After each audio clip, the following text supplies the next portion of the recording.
Hi, I'm Russ, and welcome to DNC.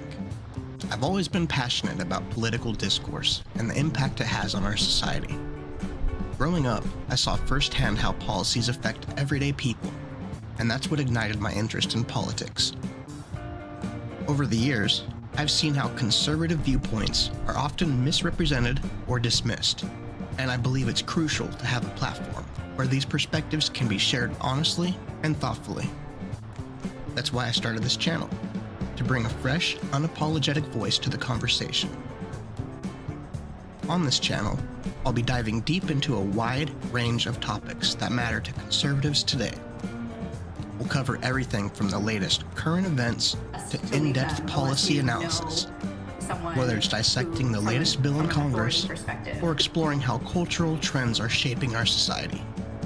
You can count on getting a perspective that's rooted in conservative values. My approach is simple.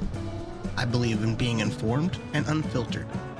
I'll bring you well-researched opinions that cut through the noise, offering clear and concise commentary that you won't find in the mainstream media. And while the topics can get serious, I like to keep things balanced with a bit of humor, because who says politics has to be boring? If you enjoyed this video and want to see more, don't forget to hit that subscribe button and ring the notification bell so you never miss an update. Your support really helps me bring more content like this to you. If you've got thoughts on today's topic, drop a comment below. I'd love to hear your perspective and start a conversation. And if you think others would enjoy this video, feel free to share it with them, your friends, or on social media. If you want to go the extra mile, consider supporting the channel through Patreon. Every bit helps. You can also follow me on Twitch and X for more insights and to stay connected.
Picture this. You're sitting at home alone watching YouTube videos.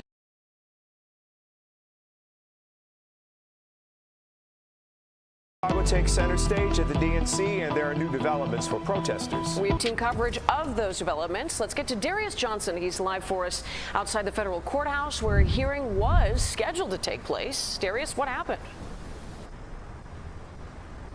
Jim and Marie, good afternoon to you both. That hearing was canceled after the city and the coalition came to an agreement earlier this afternoon. The city no longer playing hardball, now giving these groups exactly what they've been asking for. The city plans to issue, or is expected to issue, a permit letter by the end of the day authorizing the setup and use of a stage at Union Park, the setup and use of an amplified speaker system, and the setup and use of 7 porta potties. This will only be permitted on Monday and Thursday of next week when the coalition is holding protests. Now, this is a win for them, as they will be able to make their voices heard on the first and final night of the convention. We could be out in the streets cheering loudly and protesting loudly and calling for a free Palestine loudly while Kamala Harris is giving her acceptance speech. As that group prepares for the march on the DNC, so is the Poor People's Army. This is a national group of self-organized poor and homeless people. Their goal is to bring awareness to the epidemic of homelessness and poverty. Today, they held a nonviolent civil disobedience training, and you can see that role-playing taking place in some of this video. Now, for the last 20 years, the group has attended both the Republican and Democratic national conventions. They say they've always done that peacefully, but now they're preparing those who will march with them on Monday, some of them for the very first time. But we just want to remind people that this is the United States of America, and we know that as poor people, the last thing that we have is our voice. Now, the Poor People's Army is on day 14 of a 90-mile journey where they are making their way to Chicago from Milwaukee. Tomorrow, they plan on setting up an encampment at Humboldt Park before making their way down to the protest route on Monday, where they expect thousands, as do those from the United States Palestinian Community Network, where they are expecting people to come in from several Midwestern states. We are live outside the Dirksen Federal Courthouse. I'm Darius Johnson, CBS News, Chicago.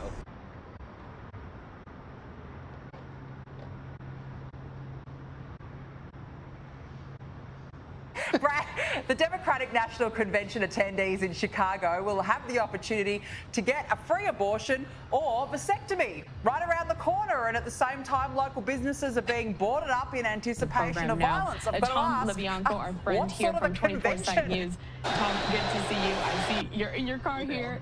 You're on your way to Chicago. So you will be there for this entire convention. Yes. But let's kind of start with this first day on Monday, with Biden making that a keynote speech there. So maybe detail for our viewers what we can expect and what his remarks are going to focus on.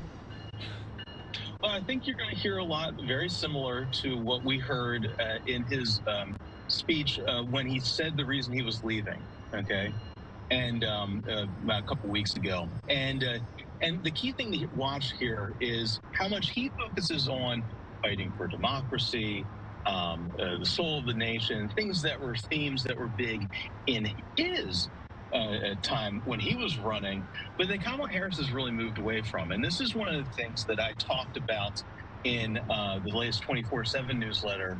There's been some very good analysis talking about how this is not the same race anymore. So this, in many ways, on Monday night is going to be a handoff from Biden to Harris.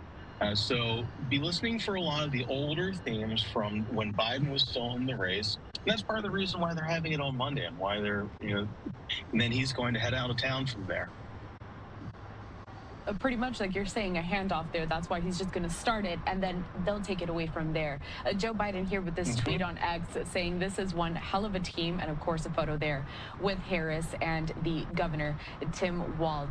Tom, the same themes that we see in the DNC are similar to what we saw in the RNC, which is a lot of unity when it comes to these particular parties. However, we do know that some delegates, they've had opposing views with certain things within the Biden-Harris administration, one of those being their stance on the war in Gaza. Do you think that that's going to be a topic of contention within this convention at all? Absolutely. I mean, look, there's going to be a lot of protesting going on in the streets around the convention. Chicago, I think the last I heard was folks are still preparing for somewhere between 30,000 to 40,000 protesters, which is massive. I mean, that is an incredible amount of people. However, it's really important to note here, will any of them be able to get inside? Will there be any screaming, any yelling? placards protesting inside the convention hall. You know, back in 2016, I was going back through my old photos, my old Twitter from the last time we had an in-person Democratic convention. And back then, you did have a big protest inside the convention hall. That was back when Bernie Sanders released his delegates to Hillary Clinton, and they didn't want to be released. They did not like Hillary Clinton at all. And a lot of them were very angry about it. And they staged a walkout in the middle of that Tuesday during the convention back in 2016.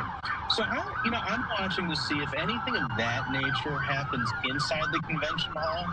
And, the thing to watch here, too, is, and especially with issues, is can it move the way that the Democrats and especially now Harris and Walz talk about the war? And, you've seen her in a number of campaign rallies kind of beating back some of these limited protests that you've had where she says, I'm speaking, I hear you, but I'm speaking now. Will that force her and her team to readjust it all, to adjust how they talk about the war? Because as it stands right now, it doesn't look like we're any closer to a ceasefire, and this thing is raging around Israel. That topic on how Harris kind of deals with these protesters is something that I have seen in the headlines recently from different political analysts. So interesting note to see how that's going to be addressed within the DNC. Let's move on and kind of bring in former President Trump and the Trump band's ticket to this conversation. So recent polls from some major outlets, including Fox News, The Washington Post, and the New York Times, they're showing either a tight race or Harris leading by a handful of points. What can you tell us about that?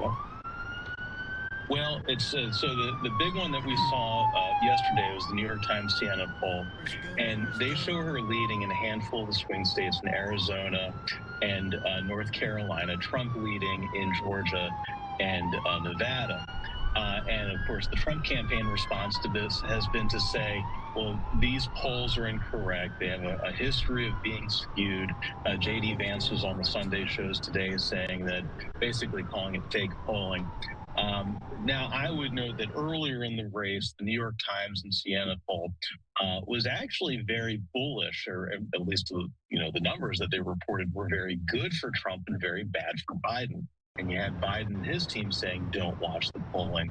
So this does seem to be a relatively good, small c conservative barometer of where things are. And of course, as we note throughout here, it's important to watch the state level polling that we're seeing as opposed to just the national poll. The national will give you a good sense of that overall trajectory of things, which continues to show Harris establishing a 2 or 3 point lead nationwide. But really, it's in the states, and that's where we need to be watching right now. Let's continue on with more of these poll numbers. So we did have the RNC a few weeks ago. Did we see any changes when it comes to those polling numbers after the RNC for the Republicans? Can we expect some changes after the DNC for the Democrats? There's a longtime source I talked to, Michael Cohen. He's written a great book on campaigning and campaign tech, and he's been a pollster for a number of firms over the years, including Purple Strategies, moderate Republican. We were talking about this, and we've talked about it repeatedly. It's hard to identify things that specifically move numbers because so much has happened in this race that it's really hard to isolate things. So if you look at what happened with the Republican convention coming out of that, and that was just a couple days after the assassination attempt against Donald Trump. And that had not settled in with the voters enough to where it could be successfully polled. And as a standalone issue, can you isolate this scientifically? And then what happens a couple days after the Republican convention? Biden steps out. And you look at all these things happening. It's a conflagration of, as we've noted many times on here, these major historic political moments in this campaign.